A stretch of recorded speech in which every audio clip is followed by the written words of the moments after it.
Ciao amici di Fungomagia, un saluto da Macinator. Benvenuti in questo nuovo video. Oggi mi trovo chiaramente in un bosco di latifoglie dove volevo parlarvi di un fungo che sicuramente tutti voi avranno visto durante le loro battute fungine. Vi parlo di un fungo che apre le danze a livello micologico nei nostri boschi, è il primo a dipingere chiaramente la nostra natura, il nostro sottobosco che ancora si sta risvegliando dall'inverno, e parliamo di un fungo che è premonitore di nuove e future uscite, diciamo, delle nostre bolettacee. Parliamo di un fungo che in tempo passato era considerato commestibile con cautela, poi purtroppo ci sono stati parecchi intossicati da questo fungo e quindi è stato classificato velenoso. È un fungo molto colorato, un fungo che non passa inosservato. Parliamo dell'amanite gemmata. Allora, vi mostro subito questo fungo. È un fungo fantastico, bellissimo, ma da fare attenzione a non scambiarlo per un'altra specie, sempre della stessa famiglia delle amanitacee. Quindi la caratteristica di questo fungo sarà una classica dell'amanite. Ora ve la mostro subito. Eccola qui. Vedete? È la prima a comparire nel nostro bosco. Eccola qua. Amanite gemmata. Come potete vedere, la struttura è molto delicata, vedete? È corredata di un anello. Adesso la stacchiamo così vi mostro come è composto questo fungo. Ricordatevi sempre che quando volete classificare un fungo non dovete mai spezzare il gambo, semplicemente perché per avere una determinazione precisa del fungo sarà necessario staccarlo completamente alla base. Ecco qui.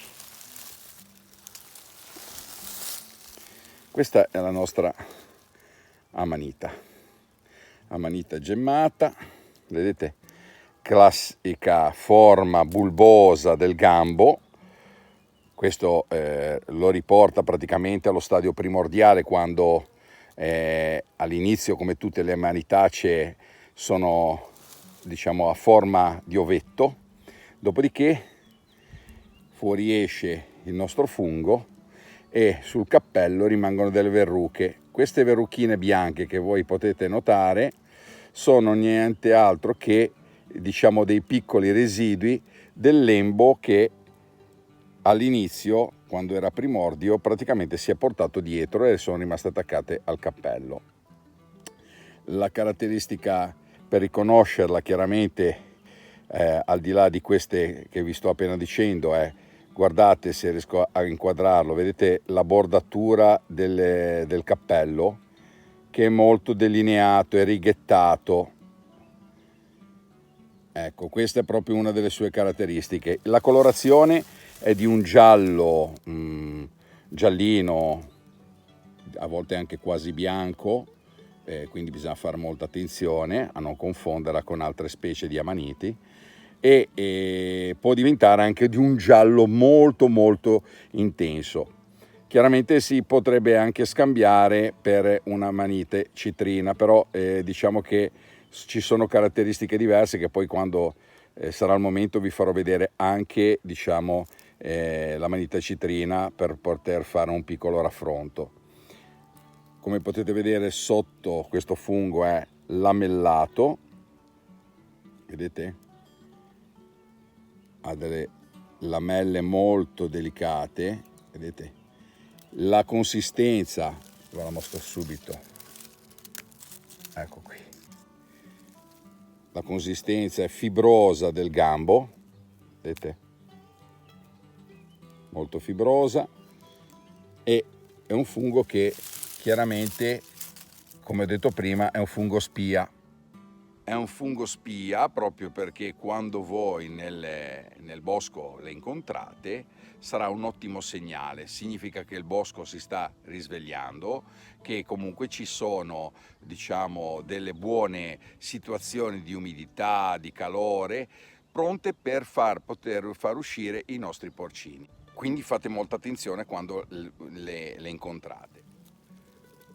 Ecco qui, questo qui è la nostra amanita quando dalla sua forma a uovo fuoriesce il nostro cappello. Come potete vedere adesso è tutta chiara proprio perché si sta spaccando il lembo che poi piano piano fuoriuscirà completamente il suo cappello.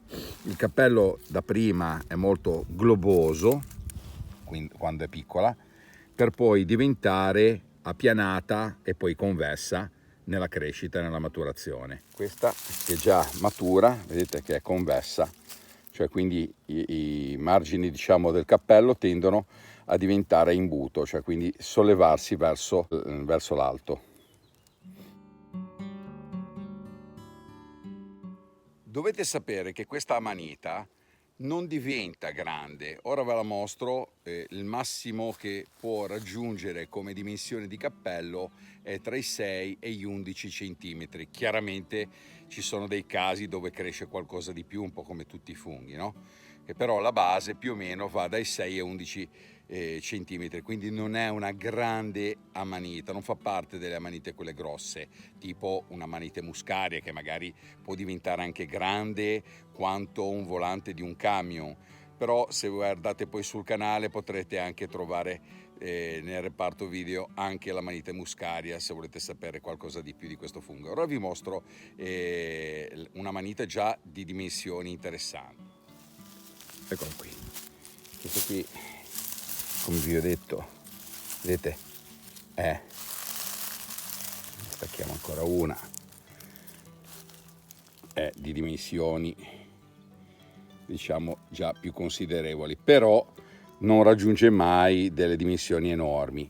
Come potete vedere, solo che io lo faccio muovere delicatamente, è un fungo con una carne molto delicata, non vira assolutamente, è completamente bianca, può leggermente sul gambo avere una sfumatura leggermente giallastra che va a richiamare anche la colorazione del cappello. Come vi ho detto, il cappello può variare di intensità di colore in base all'umidità. Chiaramente più siccità troveremo nel bosco e più troveremo chiara la nostra amanita. Ecco qua per esempio ve ne mostro un'altra che è già di un giallo molto bello. Vedete, ha quasi arancione, diventa un giallo molto giallo oro, ecco, più che arancione, un giallo oro che poi può sfumare a un giallo ancora più quasi fluorescente, molto acceso. Sono veramente bellissime. Se poi consideriamo che il bosco è pronto per il risveglio, poi per darci delle belle soddisfazioni, direi che ci dà solo che gioia. Quindi ricordatevi, quando trovate questo fantastico fungo, mi raccomando, fate attenzione perché nell'arco di una settimana al massimo noi troveremo i nostri porcini. Un'altra caratteristica che non vi ho detto è, diciamo, la delicatezza anche delle nostre lamelle. Vedete, sono molto fitte, non sono lamelle larghe, spaziate, ma molto fitte.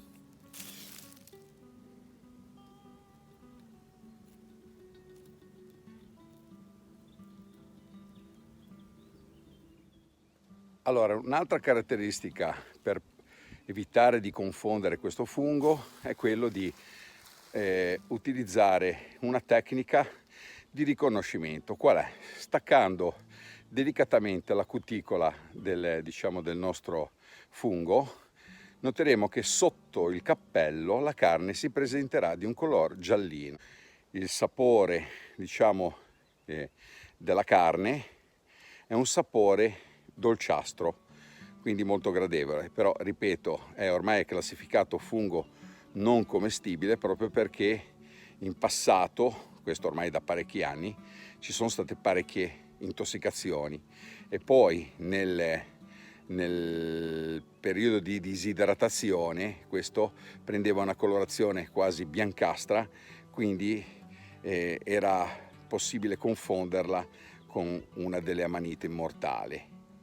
Quindi evitiamo magari di avventurarci a raccoglierle. Godiamone solamente, diciamo, dalla loro presenza nel bosco, godendo dei suoi bellissimi colori, potendola chiaramente ammirare, e perlomeno sappiamo che non dobbiamo romperla assolutamente, ma sappiamo che fungo è. Non lo raccogliamo, ma è bellissimo da vedere, un po' come le nostre muscari che colorano di rosso, di arancio il nostro sottobosco.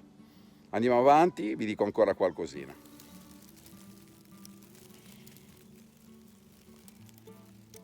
Il periodo di crescita di questo fungo va dalla primavera, di inizio primavera, fino ad arrivare in autunno.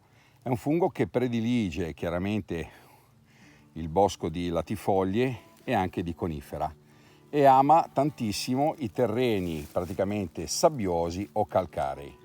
Come vi ho detto poc'anzi, era un fungo che fino negli anni 60 veniva usato comunemente. Poi proprio per il fatto che si avvelenava parecchie persone, non solo per il fatto che veniva confusa, ma semplicemente perché c'è qualcuno che le cuoceva veramente poco e quindi questo fungo qui ha delle tossine abbastanza importanti che quindi sono state causa di molti avvelenamenti. Quindi ragazzi, mi raccomando, io continuo a dirvi mi raccomando, perché coi funghi, come voi sapete, non si scherza. Eccone qui un'altra, guardate che splendore, che bellezza. Pensate che questa amanite gemmata ha anche un altro nome, si chiama anche amanite giunchiglia. Giunchiglia perché? Perché prende il nome praticamente del fiore, del narciso giunchiglia, proprio perché il narciso ha questa colorazione giallastra e molto accesa, e ha dato il nome proprio per il fatto della sua colorazione.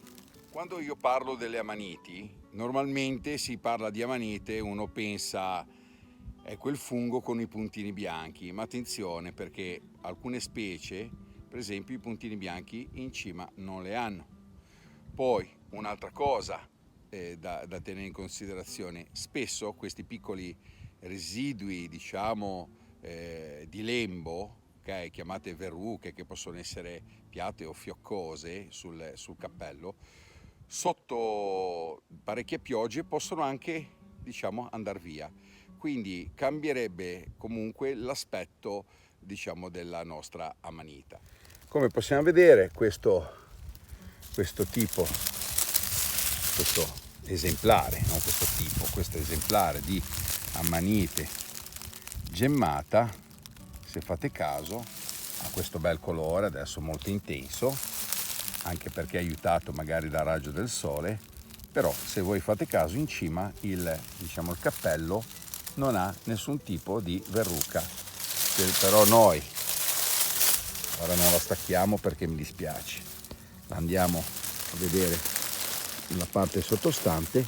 Possiamo vedere che qui c'è, diciamo, ancora i residui del lembo della parte bulbosa del gambo, forma cilindrica, e il nostro anello collocato sul gambo, ok? È un anello fisso, non scorre come quello della macrolepiota, per esempio. È un anello fisso, molto delicato, perché se lo tocchiamo questo piccolo lembo di anello viene via subito, ok? Molto delicato, guardate che meraviglia, guardate che spettacolo, che colore che ha. Ora invece ve ne mostro una invecchiata, vedete come si presenta quando è vecchia? Il gambo si disidrata, si assottiglia, rimane ancora il nostro anello, la parte bulbosa è conficcata nel terreno, vedete qua praticamente è la fine, ha fatto, diciamo, il suo corso vitale questo fungo qua. lo lasciamo qua, che madre natura ce l'ha messo e madre natura se lo riprende. Come avete visto, quell'esemplare invecchiato ha preso una conformazione, una colorazione, delle caratteristiche un po' diverse da quando si trovano, diciamo, appena nati o fresche. Fate attenzione a non confonderle, ma anche a livello visivo, per una vostra, non perché le consumiate, perché non vanno consumate assolutamente, è da ritenersi velenoso, come ho già detto, però si potrebbe confondere anche con un'altra specie di amanitacea, con l'amanite panterina, che quella è veramente molto tossica, direi che vi porta proprio all'ospedale, ok? E non si sa se la scampiate con quello. Poi ci sono altre amaniti mortali, tipo l'amanite verna, l'angelo della morte, e l'amanite classica che conoscono ormai tutti, l'amanite falloide, che ci sono dei falsi miti su queste specie, che spero che con un po' di cultura, un po' di informazioni vi togliate dalla testa, diciamo, le informazioni errate, tipo il fatto che i funghi che non cambiano di colore vuol dire che sono buoni, se cambiano di colore sono velenose. L'amanite falloide, come l'amanite verna, se voi le tagliate non c'è nessun tipo di viraggio nella carne, quindi fate attenzione a queste false dicerie. Comunque poi farò un video apposta proprio sulle dicerie, sulle fantasie, sui vecchi detti, diciamo, dei nostri antenati fungaioli. Allora, cari amici, siamo giunti alla fine di questo video, spero che vi sia veramente piaciuto e soprattutto che abbia in qualche modo trasmesso in voi magari un sapere in più sul mondo dei funghi. Io non sono chiaramente un micologo, studio micologia da quando sono un ragazzino, che avevo 13 anni, ora purtroppo sto invecchiando, ma meno male da una parte, perché è meglio invecchiare che non, e quindi niente, tutto il mio sapere cerco di trasmetterlo a tutti voi, nella speranza che nelle battute di funghi riesco in qualche maniera a non veder più funghi triturati, distrutti, proprio perché non c'è la conoscenza di quello che è nel bosco. E probabilmente quando io in qualche maniera riesco a trasmettervi il piacere della conoscenza di molte specie fungine, questo vi darà modo di apprezzarle di più e magari non romperle, e che è proprio un brutto vedere. Se volete saperne di più, controllate nel nostro canale, dico nostro perché ormai è di tutti coloro che mi seguono, anzi invito tutti coloro che non l'hanno ancora fatto, se mi vogliono supportare, di iscriversi al canale. Mi raccomando, iscrivetevi al canale di Macinator, è importantissimo, perché più, diciamo, cresce il canale, più sarà facile anche per tutti coloro che non lo conoscono di imbattersi grazie diciamo, all'algoritmo di internet, che aiuta tutti coloro che crescono un po' di più a essere più visibili. E che dire, vi do appuntamento alle prossime battute di funghi. Sappiate che ormai siamo in zona Cesarini per i nostri porcini, quindi prossimamente vedrete un bel video sui nostri Boletus estivalis. Vi abbraccio, vi do appuntamento alla prossima. Ciao dal mondo di Fungomagia, ciao da Macinator.